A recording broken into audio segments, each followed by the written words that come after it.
नमस्कार सभी को। आज हम कक्षा 11 की समाजशास्त्र की ऑनलाइन क्लास में पार्ट 1 समाजशास्त्र एवं समाज का दूसरा टॉपिक समाजशास्त्रीय कल्पनाएं, व्यक्तिगत समस्याएं एवं जनहित के मुद्दे पढ़ेंगे। हमने अपनी शुरुआत कुछ सुझावों के एक समुच्चय के साथ की थी, जिसने हमारा ध्यान इस ओर आकर्षित किया कि व्यक्ति और समाज एक समाजशास्त्रीय कल्पना हमें इतिहास और जीवन कथा को समझने एवं समाज में इन दोनों के संबंधों को समझाने में सहायता करती है। जो समाजशास्त्र के समुच्चय उनके मुद्दे दे करके जो हमें समझाया गया, इस संबंध में ये हमें काफ़ी मदद करती है, काफ़ी सहायता करती है। ये इसका कार्य है और ये इसका वादा भी है। शायद सबसे अधिक परिणामदायक विभेद जिसके द्वारा समाजशास्त्रीय कल्पना कार्य करती है, वह व्यक्तिगत समस्याओं और सामाजिक संरचना के जनहित के मुद्दे के बीच है। अब यहाँ करें, जो सबसे ज़्यादा समस्या है, वो सबसे ज़्यादा समस्या व्यक्तिगत समस्याओं और सामाजिक संरचना के जनहित के मुद्दे हैं। जो सबसे ज़्यादा विभेद पाया जाता है, सबसे ज़्यादा अंतर पाया जाता है, वो व्यक्तिगत समस्याओं और सामाजिक संरचनाओं के बीच है। जब किसी को व्यक्तिगत या अपने आसपास के लोगों के साथ संबंधों में कठिनाइयाँ हो जाती हैं, तब वह उसे प्रत्यक्ष व निजी रूप से ज्ञात सीमित सामाजिक दायरे में सुलझाता है। इन मुद्दों का संबंध व्यक्ति के निजी जीवन एवं स्थानीय वातावरण से परे होता है। समकालीन इतिहास के तथ्य पुरुषों और स्त्रियों की सफलता और असफलता के तथ्य भी हैं। कह रहे हैं, जो समकालीन इतिहास है उसके जो तथ्य हैं वो स्त्री और पुरुषों की सफलता और असफलता के तथ्य हैं कि इसमें पुरुषों को कितनी सफलता मिली या स्त्रियों को कितनी सफलता मिली, कौन कितना असफल हुआ। जब एक समाज का औद्योगिकरण होता है, कह रहे हैं, जब एक समाज का औद्योगिकरण होता है, समाज अब आगे बढ़ता है, उद्योगों को प्राप्त करता है, तब एक किसान श्रमिक बन जाता है और एक सामंत समाप्त हो जाता है। जो सामंत है वो उस समय समाप्त हो जाता है या एक व्यवसायी बन जाता है। जब कोई वर्ग उठता है या गिरता है, एक व्यक्ति रोजगार युक्त अथवा बेरोजगार हो जाता है। कहना है, अब जब कोई एक वर्ग उठता है या गिरता है, उसको उन्नति करता है या उसका पतन होता है, तो एक व्यक्ति या तो रोजगार युक्त होता है या बेरोजगार हो जाता है। जब विनियोग की दर ऊपर नीचे जाती है, आदमी का मन उछल जाता है और या टूट जाता है। अब कह रहे हैं, जब वो विनियोग की दर ऊपर नीचे होती है, तब या तो आदमी का मन उछलता है यानी खुश होता है। जब विनियोग की दर ऊंची होती तो व्यक्ति खुश होता है, या जब उसकी दर नीचे हो जाती है तो व्यक्ति टूट जाता है। जब युद्ध होता है, एक विमान एजेंट रॉकेट लॉन्चर बन जाता है। जब युद्ध की स्थिति आती है, तब जो एक बीमा एजेंट है वो रॉकेट लॉन्चर बन जाता है, रॉकेट को चलाने वाला बन जाता है। एक स्टोर का क्लर्क राडरमैन बन जाता है। एक पत्नी अकेली रह जाती है। एक बालक पिता के बगैर बड़ा होता है। एक व्यक्ति की जिंदगी हो या एक समाज का इतिहास, दोनों को जाने बिना समझा नहीं जा सकता। कह रहे हैं, चाहे इसमें एक व्यक्ति की हम जिंदगी को ले लें, चाहे पूरे समाज को ले लें, समाज का इतिहास ले लें, दोनों को जाने बिना हम समझ नहीं सकते कि व्यक्ति के जीवन में किस प्रकार का विभेद है या किस प्रकार का अंतर है। अब यहाँ उदाहरण में देकर के दिखाया है कि वर्ष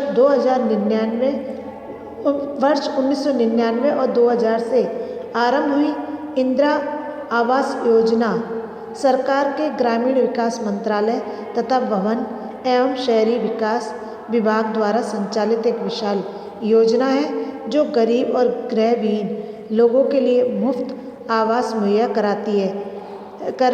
कराएगी। क्या आप ऐसे अन्य मुद्दे बता सकते हैं जो व्यक्तिगत समस्याओं और जनहित के मुद्दों में संबंधों को दर्शाते हो। यहाँ पर आपको बताया कि जो 1999 से और 2000 से जो सरकार योजना चला रही है, इंदिरा गांधी आवास योजना, इस इंदिरा गांधी आवास योजना में जो गृहविहीन दंपत्तियाँ होती हैं, उनको सरकार भवन बनवा करके, घर बनवा करके मुहैया कराती है, उपलब्ध कराती है। अभी हमने पढ़ा कि इन मुद्दों का संबंध व्यक्ति के निजी जीवन तथा स्थानीय वातावरण से परे होता है। दूसरे से परे किस प्रकार संबंधित है? अब कह रहे हैं कि जो दूसरे से परे है वो किस प्रकार से संबंधित है। यह एक ऐसा बिंदु है जिस पर समाजशास्त्री पीढ़ियों से विचार विमर्श करते आ रहे हैं। सी राइट मील्स समाजशास्त्रीय कल्पनाओं पर अपनी दृष्टि मुख्यतः इस बात को सुलझाने पर टिकाते हैं कि किस तरह व्यक्ति और जनहित परस्पर संबंधित है। कह रहे हैं कि जो सी राइट मील्स समाजशास्त्री हैं, ये समाजशास्त्री कल्पनाओं पर अपनी दृष्टि इस तरीके से डालते हैं कि इस बात को सुलझाने पर टिकाते हैं कि किस तरह से व्यक्तिगत और जनहित परस्पर एक दूसरे से संबंधित है। अब आता है हमारा तीसरा टॉपिक, समाजों में बहुलताएं एवं असमानताएं। समकालीन विश्व में एक प्रकार से देखा जाए तो हम एक से ज़्यादा समाजों से जुड़े हुए हैं। अब यहाँ बात हो रही है बहुलता की, तो कह रहे हैं कि हमारे समकालीन जो विश्व है, अगर हम उसमें ध्यान दें और उसको देखें तो हम एक समाज से नहीं, एक से अधिक समाजों से जुड़े हुए हैं। जब हम विदेशियों के बीच हमारे समाज की बात करते हैं तो हमारा मतलब भारतीय समाज से होता है। अगर हम विदेशियों के बीच में बात करेंगे तो हमारा अपना समाज भारतीय समाज हो जाता है। लेकिन भारतीयों के बीच हमारे समाज को भाषा, समुदाय, धर्म या जाति अथवा जनजाति के संदर्भ में भी लिया जा सकता है। ये विविधता इस बात का निर्णय करने में कठिनाई पैदा करती है कि हम किस समाज की बात कर रहे हैं। अब कह रहे हैं अगर हम भारतीयों के बीच में बात करते हैं तो हमारा मतलब लिंग, व्यवसाय आदि से होता है, और ये जो विविधता है वो इस बात का निर्णय करने में हमें कठिनाई पैदा करती है कि हम किस समाज की बात कर रहे हैं। लेकिन शायद लगता है कि समाजों का खाका खींचने की समस्या अकेले समाजशास्त्रियों की नहीं है। जैसा कि नीचे दी गई टिप्पणी से प्रकट होता है, हमने फिल्मों में क्या दिखाया, अपनी फिल्मों में क्या दिखाया जाए, इस पर चर्चा करते हुए मशहूर भारतीय फिल्मकार सत्यजीत राय हैरानी से कहते हैं। यहाँ पर एक उदाहरण देकर के बताया गया है एक फिल्मी कलाकार का, फिल्मकार का, फिल्म निर्माता का, जो एक पिक्चर बनाता है, उस पिक्चरकार का, फिल्मकार का उदाहरण देकर के समझाया कि अपनी फिल्मों में क्या दिखाया जाए, इस बात की चर्चा करते हुए मशहूर जो भारतीय फिल्मकार हैं सत्यजीत रॉय हैरानी से कहते हैं, आप अपनी फिल्मों में क्या रखेंगे, क्या आप क्या छोड़ सकते हैं, क्या आप शहर को पीछे छोड़कर गांव में जाएंगे जहां विशाल चारागाहों में गाय चरती हैं या चरवाहे बांसुरी बजाते हैं। आप यहां एक साफ सुथरी एवं ताज़ा तरीन फिल्म बना सकते हैं। कह रहे हैं कि सत्यजीत राय जो है वो हैरानी से कहते हैं कि आप अपनी फिल्मों में क्या रखेंगे, कि जो अगर आप फिल्म बना रहे हैं तो उस फिल्म में कौन सा विषय रखेंगे, क्या आप क्या छोड़ सकते हैं, आप क्या रखेंगे और क्या छोड़ सकते हैं। क्या आप शहर को पीछे छोड़कर गांव में जाएंगे, या तो आप शहर को छोड़कर के गांव में जाएंगे जहां पर विशाल चारागाहों में गायें चरती हैं, जहाँ पर बड़े बड़े खेतों के अंदर गायें विचरण करती हैं, चरती हैं, और चरवाहे बांसुरी बजाते हैं, और गायों को चराने वाले जो चरवाहे होते हैं वो बांसुरी बजाते हैं। आप यहाँ एक साफ़ सुथरी अथवा ताज़ा तरीन फिल्म बना सकते हैं। कह रहे हैं आप यहाँ पर एक अच्छी सी फिल्म बना सकते हैं जिसमें एक नाविक के गीतों की सी मौक ले होगी, अथवा आप इतिहास में पीछे महाकाव्यों में जाएंगे जहाँ दैत्यों और देवों के महान संग्राम में हिस्सा लिया था, जिसमें भाइयों ने भाइयों का सहार किया था।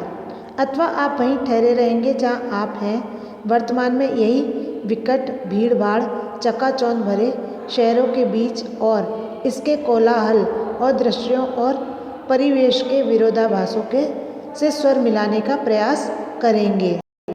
यहाँ पर समाजशास्त्री कह रहे हैं कि आप इतिहास के पीछे महाकाव्यों में जाएंगे जहाँ दैत्य और दानव जो का है महासंग्राम किया है, या आप ऐसे महाकाव्य में जाएंगे जहाँ दैत्य और दानव का संग्राम है, युद्ध है जिसमें हिस्सा लिया था, जिसमें भाइयों ने भाई का संहार किया था, यानी भाई ने भाई को मार दिया। अथवा आप वहीं ठहरे रहेंगे जहाँ आप हैं, यह कहा जा रहा है, या फिर आप वहीं रहेंगे जहाँ पर आप हैं। यही इस विकट भीड़ भाड़ चकाचौंध भरे शहर के बीचों बीच इसके कोलाहल और दृश्यों और परिवेश के विरोधाभासों से स्वर मिलाने का प्रयास करेंगे। कह रहे हैं या तो आप वहीं ठहरे रहेंगे या आप वर्तमान में हैं जहाँ पर आप वर्तमान में हैं। यही इसी विकट भीड़ भाड़ चकाचौंध भरे शहर के बीचों बीच और इसके कोलाहल और दृश्यों और परिवेश के विरोधाभास स्वरों से मिलाने का प्रयास करेंगे। या तो आप वहीं ठहर जाएंगे वर्तमान में जहाँ पर हैं, या फिर यही इसी विकट भीड़भाड़ और चकाचौंध भरे शहरों के बीच और कोलाहल दृश्यों और परिवेश के विरोधाभासों से स्वर मिलाने का प्रयास करेंगे।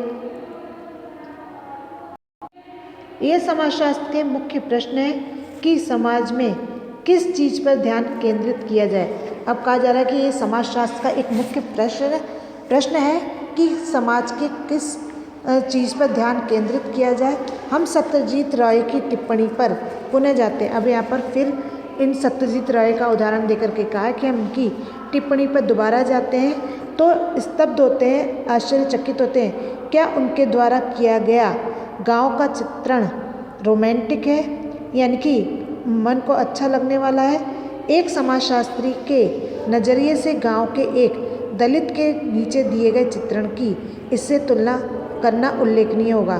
कह रहे हैं कि जो सत्यजीत राय ने समाज की जो व्याख्या की, वो गांव का जो चित्रण दिया वह चित्रण रोमांटिक है, या फिर एक समाजशास्त्री होने के नाते, एक समाजशास्त्री के नाते गांव के एक दलित के नीचे दिए गए चित्रण की इससे तुलना करना उल्लेखनीय होगा।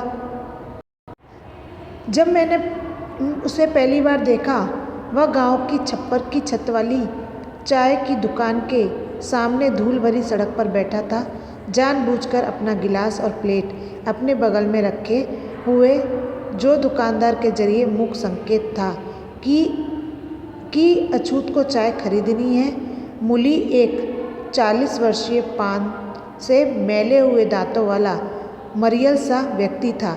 अब यहाँ पर कह रहा है कि जब मैंने देखा कि पहली बार मैंने ये देखा कि वह गांव की छप्पर वाली जो दुकान है, पहले आपने देखा होगा गांव में जो घर होते थे वो कच्चे घर होते थे, कच्चे मकान होते थे, और उस पर जो छतें होती थी वो छप्पर की होती थी, यानी घास फूस की छतें होती थी। छत वाली चाय की दुकान के सामने धूल भरी सड़क पर बैठा हुआ था और जानबूझकर अपना गिलास और प्लेट अपने बगल में रखे हुए, जान करके उसने क्या है अपना जो गिलास है प्लेट अपने बगल में रखे हुए, जो एक दुकानदार के लिए मुख्य संकेत था कि अछूत को चाय खरीदनी है। यानी जब उसने रखे तो उसको देख करके दुकानदार ये सोचने लगा कि एक अछूत को चाय खरीदनी है। मूली एक 40 वर्षीय पान से मैले हुए दांतों वाला मरियल सा व्यक्ति था, जिसके लंबे बाल पीछे की तरफ लटके हुए थे। अब इसके लिए क्रियाकलाप 2 दे रखा है कि भारत सरकार का आर्थिक सर्वेक्षण बताता है।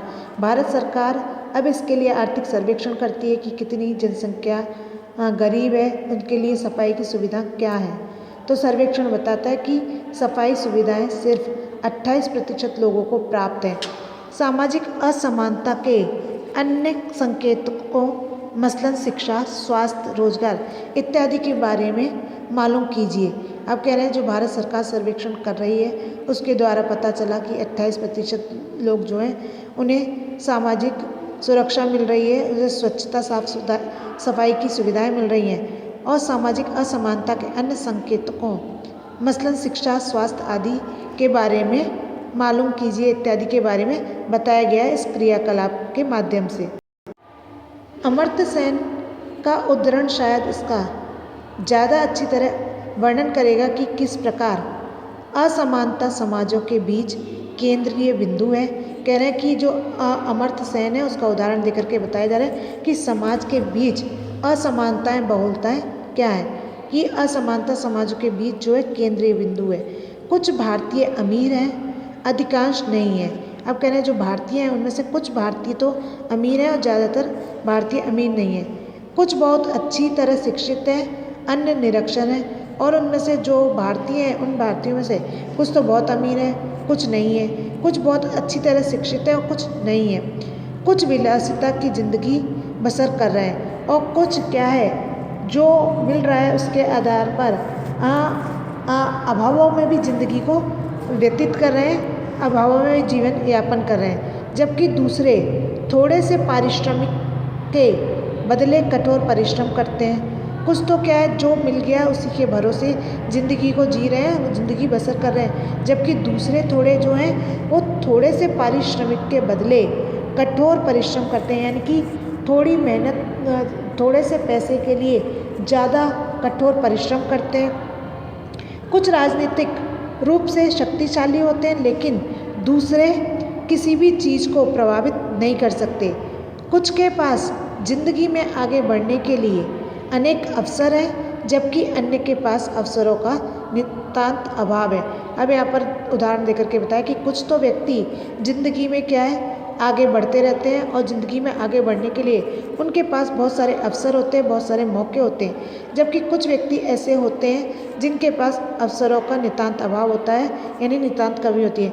मान लीजिए एक उदाहरण लेते हैं हम कि मैं एक साक्षर व्यक्ति है अर्थात पढ़ा लिखा व्यक्ति है जिसने अच्छी पढ़ाई की है, अच्छी शिक्षा को हासिल किया है। उस व्यक्ति के पास में रोजगार के बहुत सारे अवसर होते हैं और उन रोजगारों के माध्यम से वो अपनी ज़िंदगी को अच्छे से व्यतीत कर सकता है। और एक अनपढ़ व्यक्ति है उसके पास में रोजगार के ज़्यादा अवसर नहीं होते हैं। क्यों?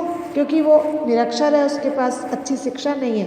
तो अच्छी शिक्षा के अभाव के कारण से वो कुछ पैसे के लिए कठिन परिश्रम करेगा और वहीं अगर पढ़ा लिखा व्यक्ति है उसे जो अच्छा ज्ञान है, अच्छी योग्यता है उसके पास में, तो वो अपनी उस योग्यता के आधार पर मेहनत करके अच्छे पैसे भी प्राप्त कर लेता है।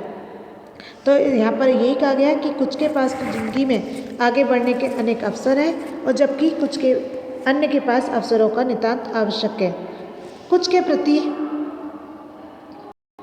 के प्रति पुलिस का व्यवहार सम्मानजनक रहता है जबकि कुछ अन्य के लिए अत्यधिक असम्मानजनक। अब यहाँ पर कहा गया है कि कुछ व्यक्ति तो पुलिस का व्यवहार जो है सम्मानजनक रहता है, यानी कुछ व्यक्ति पुलिस का सम्मान करते हैं और जबकि कुछ व्यक्तियों के लिए ये अत्यधिक असम्मानजनक है। यह असमानता के कुछ विभिन्न प्रकार हैं, यानी कुछ लोग तो पुलिस वालों को देख करके उन्हें सम्मान देते हैं, उन्हें नमस्कार इत्यादि करते हैं और कुछ व्यक्ति उनको असम्मानजनक स्थिति रूप में देखते हैं। इनमें से प्रत्येक के लिए गंभीर चिंतन की आवश्यकता है। अब आता है हमारा अगला टॉपिक समाजशास्त्र का परिचय। समाज का एक अंतर संबंधित समग्र के रूप में अध्ययन करने के समाजशास्त्र के मुख्य सरोकार एवं समाजशास्त्रीय कल्पनाओं के बारे में आपको पहले ही परिचय दिया जा चुका है, यानी समाजशास्त्र क्या होता है इसका पहले भाग में या पहले जो अध्ययन बिंदु था उसमें बताया जा चुका है। कल्पनाओं के बारे में आपको पहले ही परिचय दिया जा चुका है। व्यक्तिगत पसंद और नौकरी के बाजार पर हमारी परिचर्चा से पता चलता है कि किस प्रकार आर्थिक, राजनीतिक, पारिवारिक, सांस्कृतिक एवं शैक्षणिक संस्थाएं अंतर संबंधित है। अब कह रहे हैं कि हमारी इस चर्चा से पता चलता है कि किस प्रकार आर्थिक, राजनीतिक व पारिवारिक, सांस्कृतिक जो संस्थाएं हैं वो एक दूसरे से संबंधित हैं, एक दूसरे से संबंध रखती हैं। किस प्रकार एक व्यक्ति इससे बंधा हुआ है तथापि कुछ सीमा तक इसको बदल भी सकता है। अगले कुछ अध्याय विभिन्न संस्थाओं और साथ ही साथ संस्कृति पर आधारित होंगे। ये समाजशास्त्र का कुछ प्रमुख शब्दावली और संकल्पनाओं पर भी केंद्रित होंगे जिससे समाज को समझने में आपको मदद मिलेगी, क्योंकि समाजशास्त्र मनुष्य के सामाजिक जीवन, समूहों और समाजों का अध्ययन है। एक सामाजिक प्राणी की तरह स्वयं हमारा व्यवहार इसकी विषय वस्तु है।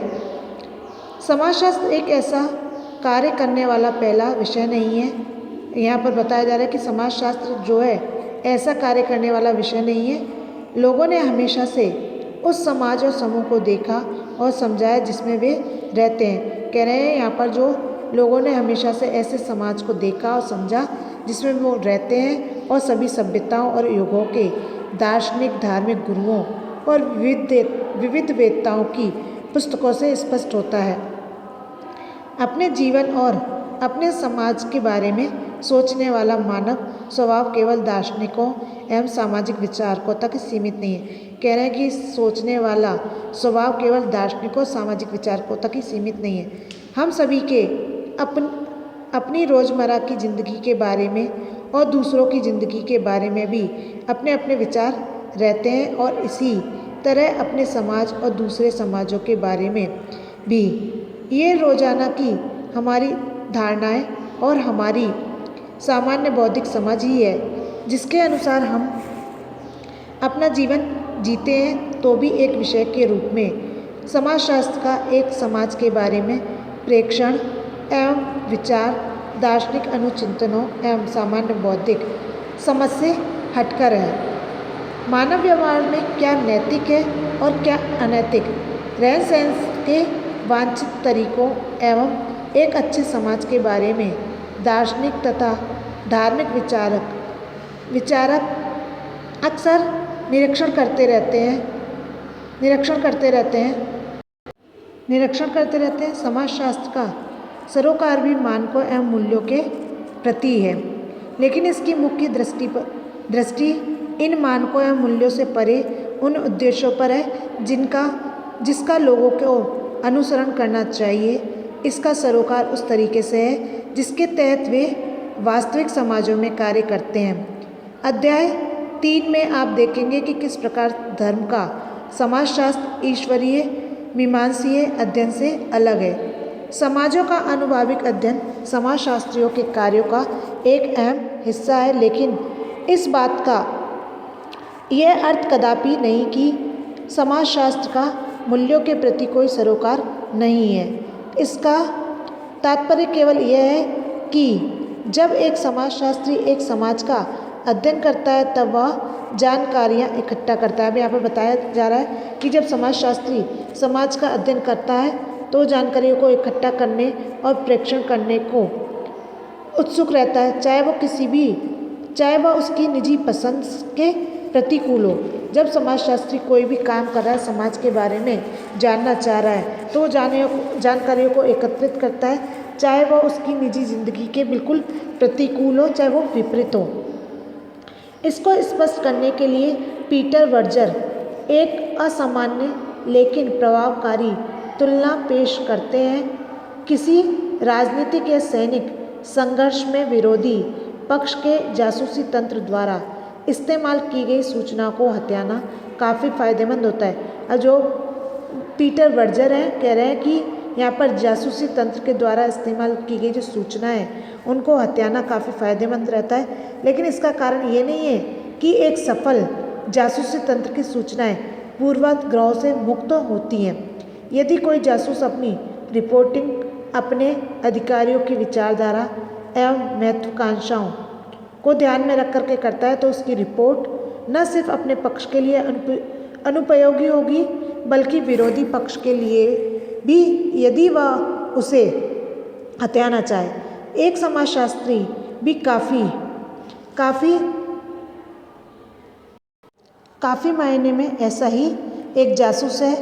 उसका काम है किसी भी निश्चित क्षेत्र में अधिक से अधिक शुद्ध रिपोर्ट तैयार करना जितना कि वह कर सकता है। कह रहे हैं यहाँ पर जासूस का एक काम होता है कि वह ज़्यादा से ज़्यादा रिपोर्टों को अच्छे से अच्छे किसी निश्चित क्षेत्र में अधिक से अधिक शुद्ध रिपोर्टों को तैयार करे जितना वो कर सकता है। आज का टॉपिक हमारा यही है।